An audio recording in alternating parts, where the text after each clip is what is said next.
une inquiétude qui est partagée par certains de mes compatriotes. L'inquiétude, elle concerne tous les détenus d'opinion, tous les détenus politiques, que juste à titre de représentant principal, de figure principale, hein, de figure locomotive. Hein. Tout- Tous les détenus politiques, tous les détenus d'opinion sont au même niveau que moi, dans mon cœur, sont au même niveau de préoccupation et d'inquiétude. Pour les détenus eux-mêmes, pour les détenues elles-mêmes, parce qu'il y a des femmes, pour leurs proches, pour leur famille, épouses et époux, enfants, aux parents, sont au même niveau d'inquiétude. Mais il y a ce plus d'amitié et de fraternité que je partage avec Hassan El-Khadri. Avec Hassan, point d'informations concernant son procès, aucune information personnellement, j'essaie de m'informer, mais aucune information et je suis très très inquiet pour tous les détenus et pour Ihsan El-Khadri, je suis autant inquiet pour les autres, mais différemment. Mais différemment. Ce que je veux dire qu'actuellement, faut nous, euh, mes compatriotes en Algérie doivent continuer à résister dans la paix, doivent être patients, doivent se préparer à supporter l'insupportable. Ils doivent se préparer à supporter l'insupportable.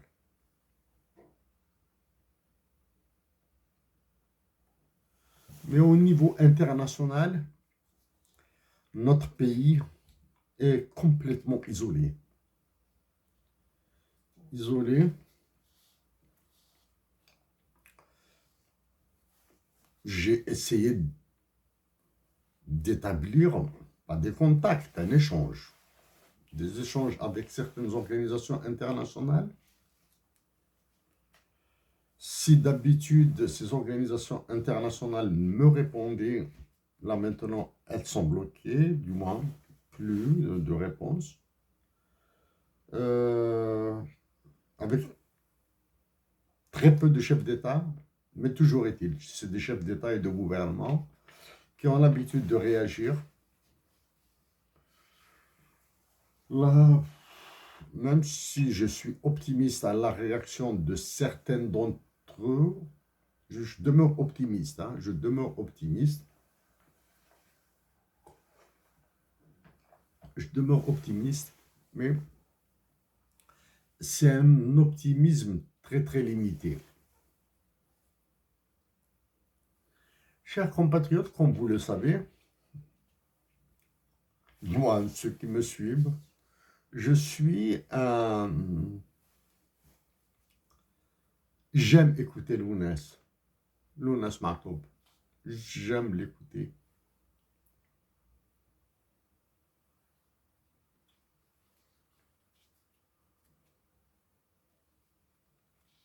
Il m'aide beaucoup.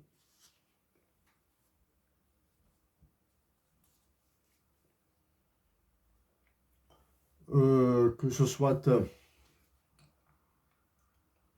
dans ce qu'il pense,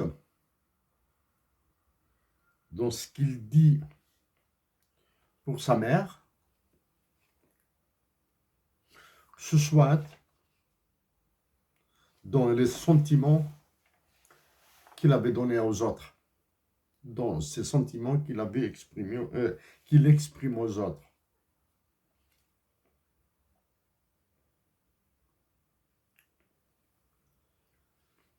Durant ce week-end, j'ai écouté le samedi et le dimanche. Lundi, mardi, j'étais occupé, très occupé même.